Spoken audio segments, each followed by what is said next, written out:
I'm Aloysius, and I am the owner of Haunted Harbor Tours, and oh my god, I am clashing like crazy, but there's a good reason for it. You see, all of these clothes I have gotten by looting all of the corpses of the people that I've just been mowing down in Cyberpunk. And I'm not wearing these clothes for their style or their fashion, I'm wearing them because they give me the best armor class. And my favorite part of the Cyberpunk game is going around straight up and finding all of the tarot cards that were hidden throughout the game. Unfortunately, there were 2 tarot cards that were missing. And of course, none of the minor arcana made an appearance in the game. However, finding all of the major arcana, great deal of fun. Did you know there is actually a deck of Cyberpunk tarot cards that exists in this world thanks to Kickstarter and Pixel Occult? Neon Moon tarot deck came out in 2019. The winner of my costume contest on each Halloween tour won a deck of these tarot cards right here. It's one of the only sci-fi tarot decks that exists. If you love sci-fi and want to read tarot cards, it is very limited on what you can buy. Pixel Occult is one of the best, and we are going to look at them today, and we are going to look at what a cyberpunk tarot deck looks like. And stay tuned till after the video and I'll give my impressions, my cautions, all of the various things that you want to know before you buy. But first I have to ask you a favor.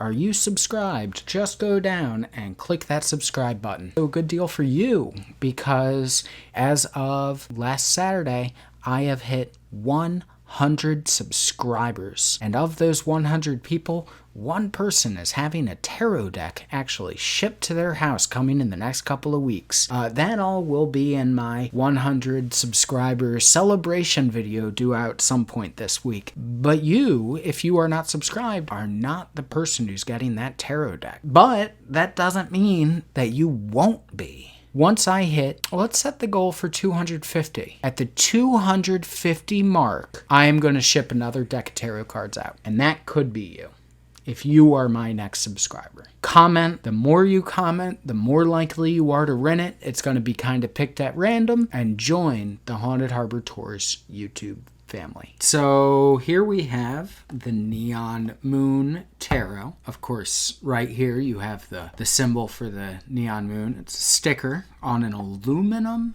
tin. How cool is that? I believe this is the sticker for the company that makes this and manufactures this.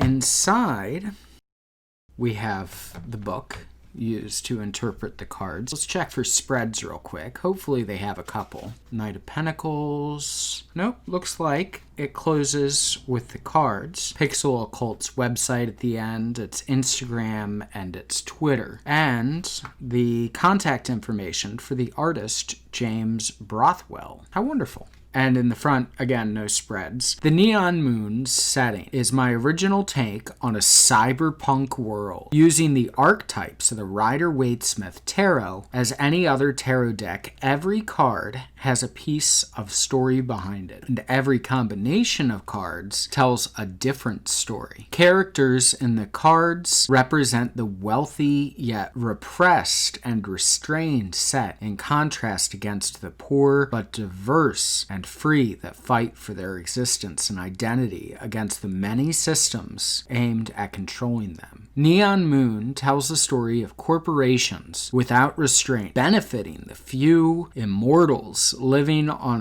above a plate that separates them from the poverty-stricken masses below. With the arrival of the strange neon full moon, magic returns to the world and brings it hope for upending of the oppressive power structures of the city. In your readings, it may also tell you more personal stories. So this artist has worked this into a cyberpunk narrative. The Neon Moon itself is appearing above a cyberpunk landscape, and we have a class structure, which is inherent in the cards anyway. The Fool traditionally is somebody of wealth, but not of their own personal wealth, but of the wealth of their family. Naive and yet to learn the harshness of reality. versus the magician, who literally looks just like the character that I've made in Cyberpunk. Somebody who's kind of prepared and ready for the adventure, more of a street kid. It's mostly monochromatic. You get 3 colors within any of the cards. It seems to be unified. It's pink, light blue, and black. Yeah, so it's pink, purple, and light blue, and black. I'm sorry, I forgot the purple. Here we have the Empress. Oh, I love the lovers. My gosh. Zent. Huh, look. Now, these, what is Zent? 4 of Zent. It's not swords. It must, yeah, looking at this, it must be pentacles. Zent is pentacles for sure. Strength. Look at that. His, their reflection in the mirror is that of a lion. How wonderful. Fortune. I would totally wear that jacket. I would wear the hell out of that jacket. Justice. Love it. This artist really has some talent. I love Temperance here. And I love the Shiva style. 6 arms, 2 wings, standing in what's supposed to be a river, but what is here looks like redirected water, bringing water into the city. The pouring of water in the background, the chemical concoctions. Okay, so we have the star. The star is very interesting. That is a dynamic pose.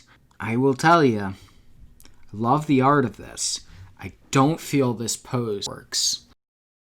Oh, so that must be the neon moon in the sky. I think it definitely depicts nightmare and subconscious and frustration. I mean, this man has a wolf head coming out of the back of him. There's a reason why I have chosen this deck as a deck for prizes on my Ghost Tour. Judgment, I love that.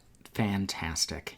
And then here we have the worlds, and we are at the aces. So the aces are wires, or the wands are wires. The chalices are vials. Swords are arms. You see that? And that leaves, of course, pentacles to be Zent, which, credit. Okay, so interesting. They've come up with different names for each.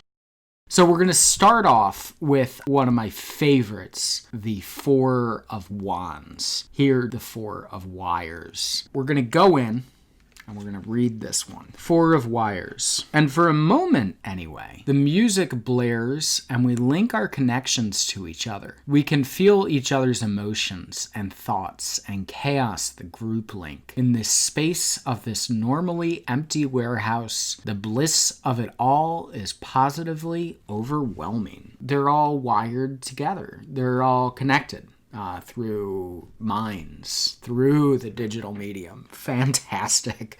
So cyberpunk. Let's look up the 2 of Vials. Now this is very traditional. Although in an urban landscape, normally they go off to a far-off vacation kind of landscape. Take my hand and forget your self-loathing and see yourself through my love for you. Can you feel it? Your very soul sings beyond the trappings of this flesh. You are loved, you are loved, you are loved. Oh, and look, it has an inverted kind of poem. You ever see a relationship turn into zombie relationships? Yeah, we don't need to read anymore. I am all too familiar with a zombie relationship. 3 of Arms. Obviously, I always like seeing where the 3 of Swords is depicted, and my gosh, they did a fantastic job with this one. And then we have a Knight. And the knights are depicted on motorcycles. And here we have one of my favorite and most difficult cards to interpret. This card, when I show it to people always have a lot of difficulty trying to decipher what it means. But here we have it really well done. The Blind Samurai, perfectly in control of the inner emotions and all of that. Fantastic. Let's see if we can find some of the worst cards of the deck.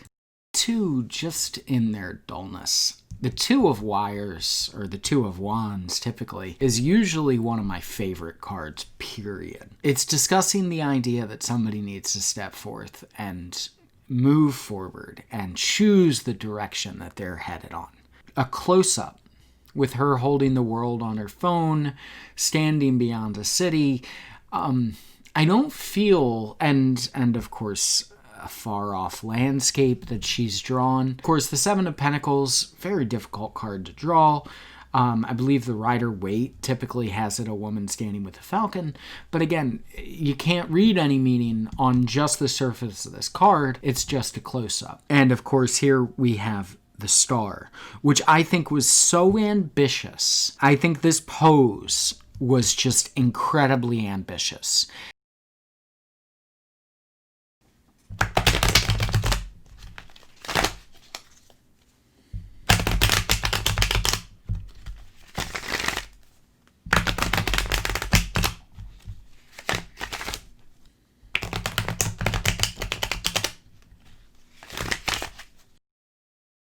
You'll see Neon Moon written on this. You see it on the card. But the cards do not show whether or not they're inverted or upright because the Neon Moon is removed from the back of the cards. Past and my goal, which is the Executive of Arms. I'm assuming that's the King. Executive of Arms. It's the King. Okay.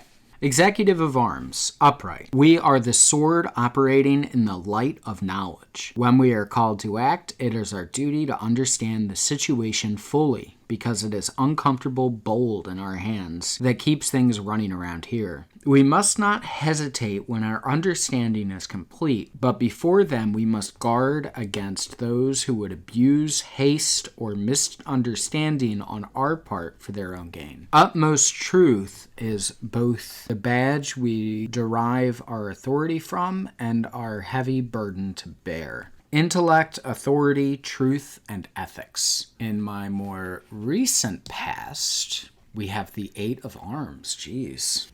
And finally, we have, is that the, oh, nope, that's the Page, the Apprentice of Wires. Conveniently located. Page of Wands. Exploration, enthusiasm, discovery. That I'm glad to have. Oh, wait, no, it's inverted.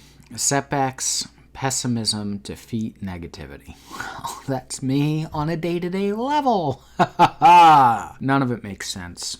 The physical world and our abstract world and the computer linking, this ridiculous moon looming over us all like a clock counting down is beyond me. It is all too impossible to be real. I don't give in to setbacks. They happen, but I do not allow them to take me over. I mean, I am very pessimistic and I am cynical, but I do not allow any of these things to take over. If it is showing up in my future card, I mean, of course, I'm always feeling the disappointment of my expectations, but I do not allow it to take me over. The Agent of Arms. Wait, that wasn't the Eight of Swords. That was the Knight of Swords. I'm so sorry. I will say some of this can be a little confusing here. I looked at this and just subconsciously saw 8. Mine's not in the game. Not really paying attention anymore. Just need to get this work checked off my list and I can try to figure out things later. Well, that is definitely me in the present. I had to lose a purple. I just couldn't stand how badly I was clashing there. Would I recommend this deck? Yes, with a bunch of contingencies. This book is slightly confusing with the quotes. If you have a deck that you've already learned on, and you know the cards, and you've worked to memorize it, and you understand the Sephiroth and the Tree of Life, and all of the other things that go into tarot cards that more advanced to intermediate people have come into contact with, then absolutely this is a fine deck. You know, if this is your first deck, I'd recommend either picking up a book on the tarot, or picking up the Rider-Waite alongside of it. The booklet here is just a lot of quotes that might be harder to interpret. The vocabulary on the cards themselves are confusing. What the hell is a Zent? There's a lot of confusing iconography. You even saw in my reading how I looked at Agent and saw 8. I don't know why. It was just a weird thing that happened to my brain as I was looking at that card. It must have been the way the light was hitting Agent. This is not an easy deck to read for some reason, and it should be. The final flaw is that it's really, really, really pink. I mean, you better like pink and purple. You're not down for a really pink deck, which I can't blame you, then, unfortunately, I think that kind of fits the indie feel of this Kickstarter deck. It's pretty cool, pretty underground. Thank you for joining me. I hope you're enjoying Cyberpunk as much as I am. I'm sorry to any of you guys who are playing it on console, but know that if you hit subscribe, you will hear fun ghost stories. I'm also working on some true crime stories, and tarot card reviews. There's a lot of cool content that's going to be coming out on this channel, and I'm going to be trying to do it way more and frequent and all of that. So please hit subscribe, as I've already described. With that, I'll see you very soon. Now, if you click here, oh, you know what this is? This is the Zombie Nun. This is a story from North Ireland right here. A folklore story from Northern Ireland about a woman who's coming back from the grave to feed her baby and the terrifying consequences that has on a small Irish town in Northern Ireland. And this video right here, well, this is my review of the Naked Heart Tarot, which, was a pretty fun deck. Had its flaws, but it was good. And so click one of these, and I will catch you soon.